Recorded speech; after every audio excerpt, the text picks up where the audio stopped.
Diep disappeared on her birthday, CEO James's deepest regret.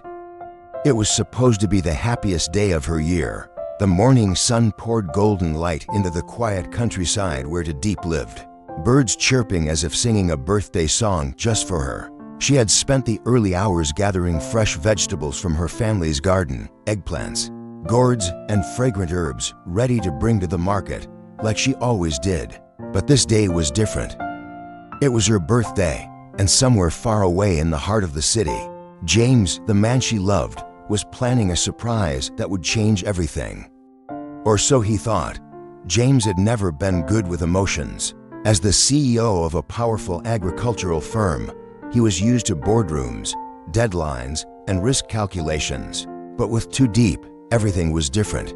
She brought softness into his hard world, a girl with calloused hands and a heart of gold, who loved playing with chickens as much as she loved learning from the phone he gave her. And yet, on the very day that mattered most to her, he wasn't there. That morning, James was tied up in a critical meeting with investors, trying to save his crumbling company. His mind was a battlefield, the recent betrayal of a partner, the collapse of a hydropower deal, and the growing shadow of his enemy, John. He had planned to leave early, to drive across provinces just to surprise Diep with a bouquet of sunflowers and a small birthday cake. But life, or fate, had other plans. When he finally arrived at her house just before sunset, the air was strangely quiet. The garden gate was open, her straw hat lay on the ground, the chickens were restless, but Diep was gone. Vanished, no note, no message, just silence. At first, James thought she had gone to the market, but the neighbors hadn't seen her. He called her phone. It rang once, then disconnected. Panic rose in his chest like a storm. He searched the village, called her relatives, even went to the hospital thinking something might have happened. But the answer was always the same ... No one had seen Diep since that morning.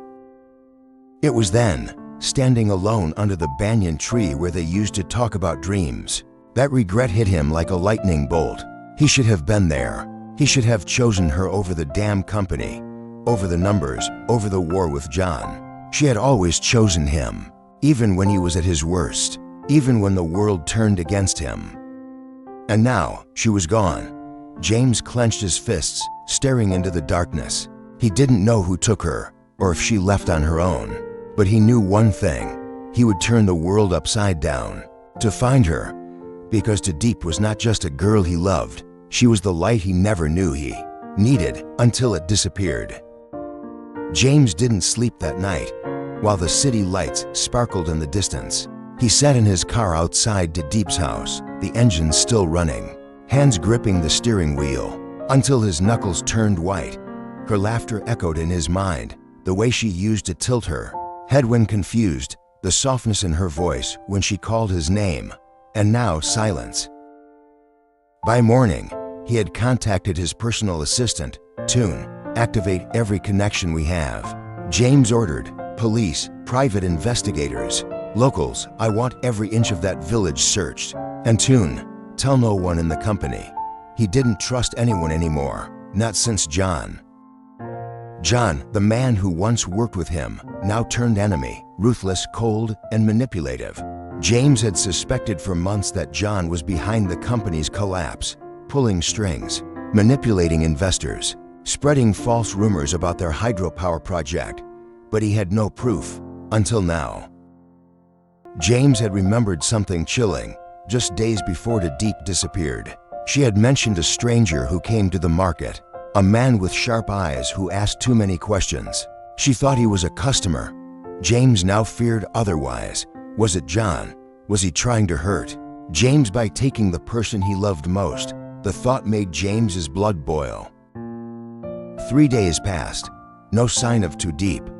Then, on the 4th day, Tune arrived at James's office, his face pale, holding a plastic bag. We found this in a trash bin near the central bus station, Tune said. Inside was Diep's phone, the one James had given her when they first met. It was broken, the screen shattered, but something inside it still worked. James had it rushed to a technician. After hours of repair, they retrieved a short audio message, recorded just an hour before her disappearance. "If anything happens to me, James, don't blame yourself. Just know that I never regretted loving you. But someone's watching me, I think. I think it's because of what I heard at the market. A man said your name. He said he would take everything from you, starting with me." James's heart dropped. This wasn't just a kidnapping. It was a message, a warning, and now it was war. James knew what he had to do. If John wanted to drag him into the dark, he would go, but on his terms. He called an emergency board meeting. "I'm stepping down," he announced, temporarily. The board protested.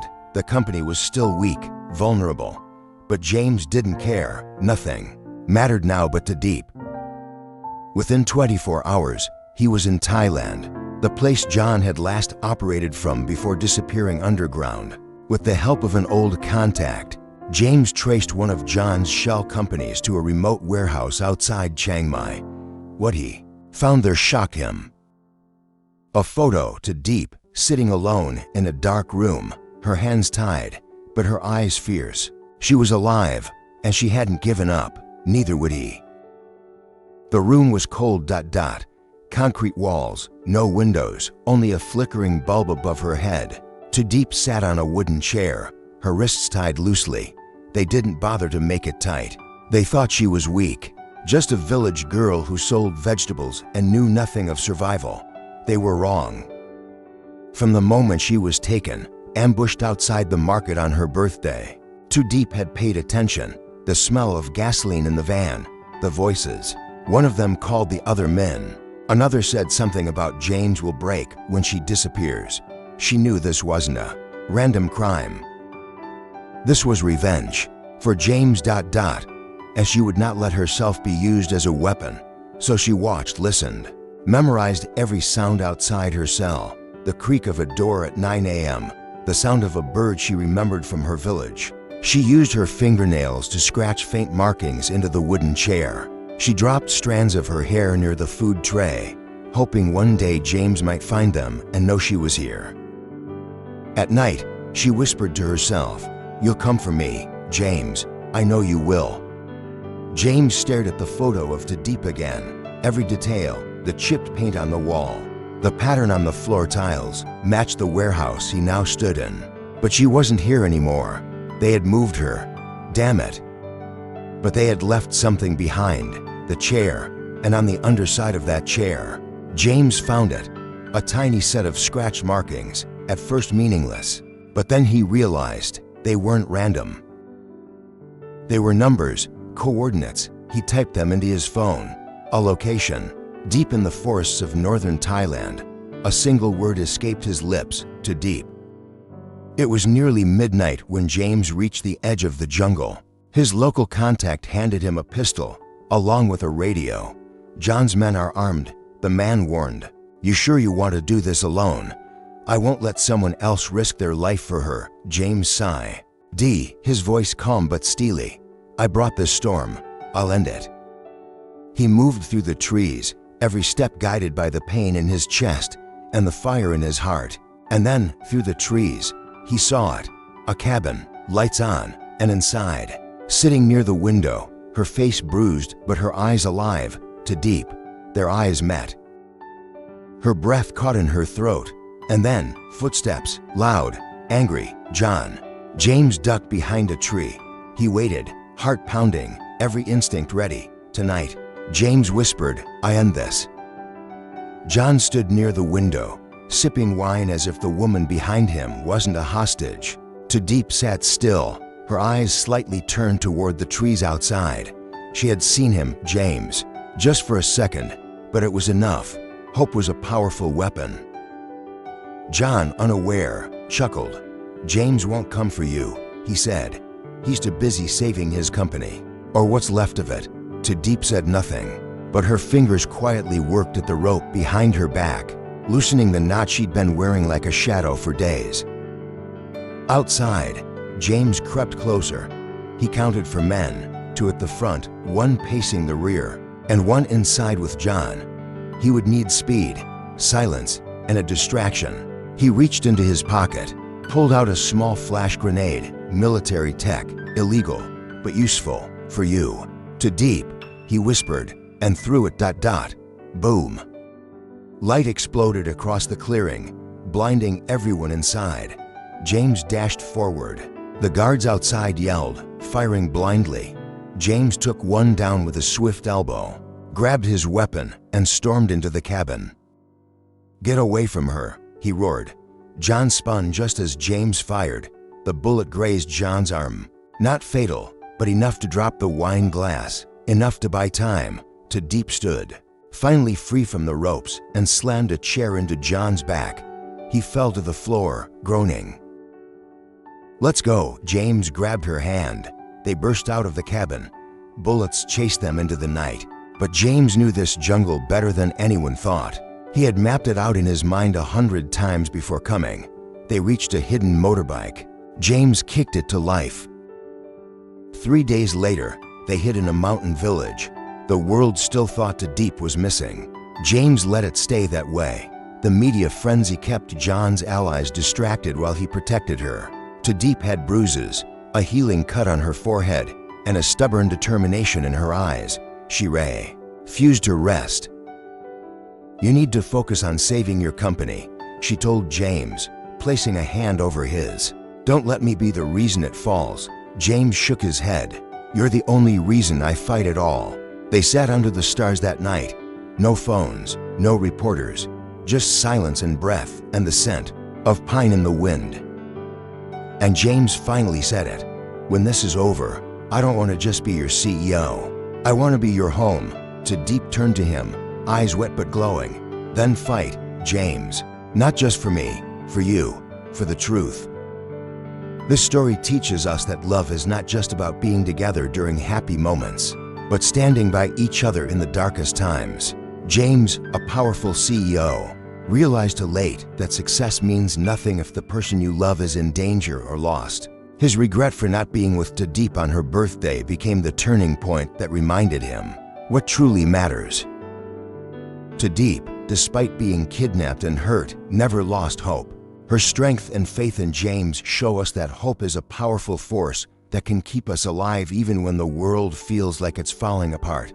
Together, their story shows that true love is patient, resilient, and brave. Power and money cannot replace human connection and presence. In life, it's never too late to fight for those you love, but don't wait until it's almost too late to show them. Always cherish the ones you love. Be there for them, because sometimes being there is the most powerful thing you can do. Beyond love and presence, this story also reminds us about the importance of listening to our instincts and never taking anyone for granted. James had always believed he could protect Diep from a distance by building a future for her, by working hard. But he forgot that sometimes the people we love don't need us to build empires. They just need us to be there, to listen, to hold their hand, to notice when they are in pain. Diep's disappearance became more than a tragedy. It was a mirror that showed James how fragile happiness can be when we are too focused on the future and forget to live in the present. Another lesson we learn is about forgiveness and redemption. When James found Diep, even after all she had been through, she didn't blame him. Her strength and quiet forgiveness became his salvation. Sometimes, it is in the most broken moments that we find the deepest expressions of love. This story teaches us that success is meaningless if we lose those who matter most. Time is precious. Love should be shown now, not later. Courage is not the absence of fear, but the will to act despite it. Sometimes, second chances are rare.